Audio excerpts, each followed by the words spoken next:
So look at the first word, anomaly. Anomaly అంటే అర్థం ఏంటి? Something that deviates from what is normal, అంటే రెగ్యులర్గా జరిగేది కాకుండా. ఫర్ ఎగ్జాంపుల్ సమ్మర్లో ఎప్పుడు వేడిగా ఉంటుంది, వేడిగా ఉండకుండా చల్లగా ఉందనుకోండి, దట్స్ అన్ అనామలీ.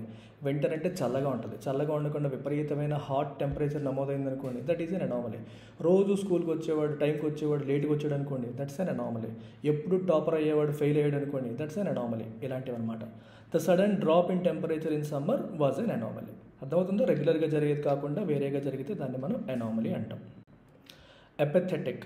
ఎపథెటిక్ అంటే అర్థం ఏంటి? It's an adjective. It's means showing no interest, concern or enthusiasm. అంటే ఎటువంటి ఇంట్రెస్ట్ చూపకపోవడం, ఉత్సాహం చూపకపోవడం, కన్సర్న్ కూడా చూపకపోవడం.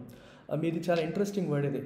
ఇప్పుడు చూడండి, మనకి ఎపథెటిక్ అంటే ఫర్ ఎగ్జాంపుల్ రోడ్డు మీద కూడా బాధపడుతున్నాడు, నువ్వు వాడిని చూసావు కానీ పట్టించుకోలేదు, ప్రాబ్లంలో ఉన్నాడని తెలుసు కానీ పట్టించుకోలేదు. ఇక్కడ చూడండి, he appeared apathetic towards the outcome of the game. Game ఏమో ఓడిపోతున్నట్టుగా అనిపిస్తుంది కానీ వాడేం పట్టించుకోవట్లేదు, గేమ్ ఏమో గెలుస్తున్నాము అయినా వాళ్ళలో ఉత్సాహం లేదు.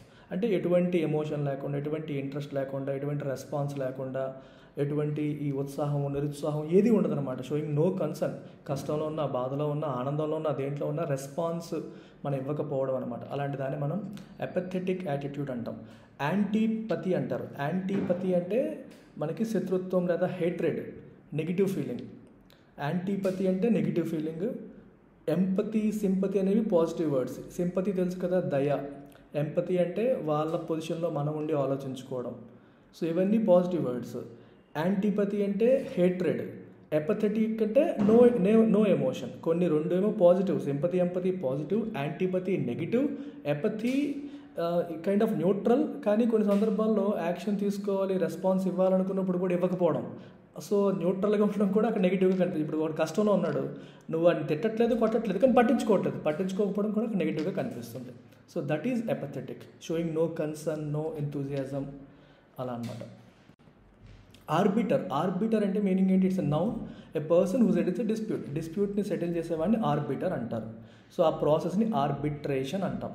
సెటిల్ చేసే ప్రక్రియని ఆర్బిట్రేట్ చేయడం అంటాం. చూడండి, the judge acted as an arbiter in the legal case. ఆ లీగల్ కేసులో జడ్జ్ డిస్ప్యూట్ సెటిలర్గా యాక్ట్ ఉన్నారు అని చెప్పి దాని అర్థం.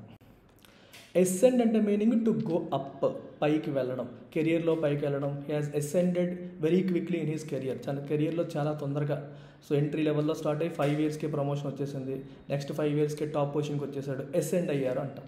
లేదా the climbers began to ascend the steep mountain. Climbers steep mountain ఎక్కడానికి మొదలయ్యారు, ఇలా కూడా మనం చెప్పొచ్చు.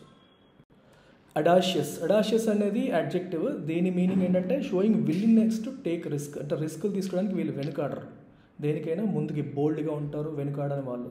Her audacious plan to start her own business paid of at the end.